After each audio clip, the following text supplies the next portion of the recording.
الحمدللہ رب العالمین والعاقبۃ للمتقین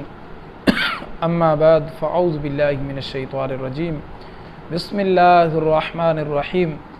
آج کا ہمارا موضوع ہے واقعہ کربلا۔ نبی کریم صلی اللہ تعالیٰ علیہ وآلہ وسلم کی روشنی میں اور سیدنا امام حسین رضی اللہ تعالیٰ عنہ جب شہید ہوئے تو بیشتر لوگوں کو خواب ملا، اور ان میں سے ایک حضرت ام المؤمنین حضرت ام سلمہ رضی اللہ تعالی عنہ رو رہی تھی، تو عرض کی کہ رسول اکرم صلی اللہ تعالی علیہ وسلم کو خواب میں دیکھا۔ کیا عرض کی کہ حضور نبی کریم صلی اللہ علیہ وسلم کو خواب میں دیکھا حضور اقدس صلی اللہ تعالی علیہ وآلہ وسلم کی سر انور اور داڑھی مبارک پر گرد و غبار ہے۔ میں نے عرض کی یا رسول اللہ صلی اللہ علیہ وسلم، خیر تو ہے، خیریت تو ہے؟ تو نبی کریم صلی اللہ تعالی وسلم یہ گرد و غبار کیسا ہے؟ تو نبی کریم صلی اللہ علیہ وسلم نے ارشاد فرمایا میں نے ابھی حسین کو شہید ہوتے دیکھا۔ یہ دیکھیں ام المؤمنین حضرت ام سلمہ رضی اللہ تعالی عنہ فرماتی ہیں کہ میں نے خواب میں نبی کریم صلی اللہ علیہ وسلم کو دیکھا کہ محبوب علیہیات و تسلیم کے سر مبارک اور داڑھی مبارک گرد و غبار ہے۔ میں نے عرض کی یا رسول اللہ خیر تو ہے، گرد و غبار کیسا ہے؟ تو نبی کریم صلی اللہ تعالی وسلم نے فرمایا کہ میں نے ابھی اپنے لخت جگر سیدنا امام حسین رضی اللہ تعالی عنہ کو شہید ہوتے ہوئے دیکھا۔ اور دوسری جگہ پہ حضرت سیدنا ام سلمہ رضی اللہ تعالی عنہ سے روایت ہے کہ رسول اکرم صلی اللہ علیہ وسلم نے فرمایا حسین رضی اللہ تعالی عنہ کو میری ہجرت کے 60 سال بعد شہید کیا جائے گا۔ اور حضرت سیدنا ام المؤمنین حضرت عائشہ الصدیقہ رضی اللہ تعالی عنہا سے روایت ہے کہ حضور کریم صلی اللہ تعالی علیہ وآلہ وسلم سے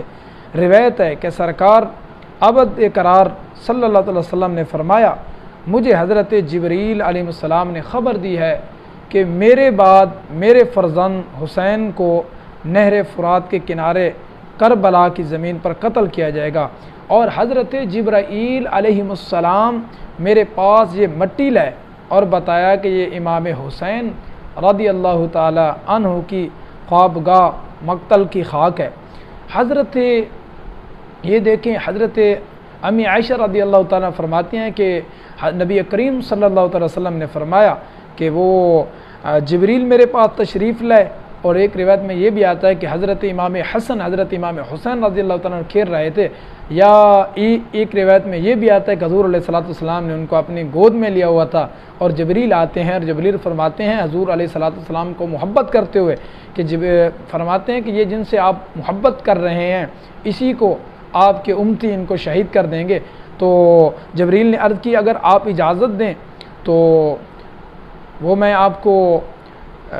جہاں پہ یہاں شہید ہونے کی جگہ ہے اس جگہ کی مٹی بھی میں آپ کو عطا کر دوں، اٹھا کے دے دوں۔ تو یہ بھی روایت میں آتا ہے۔ اور حضرت امی عائشہ صدیقہ رضی اللہ تعالی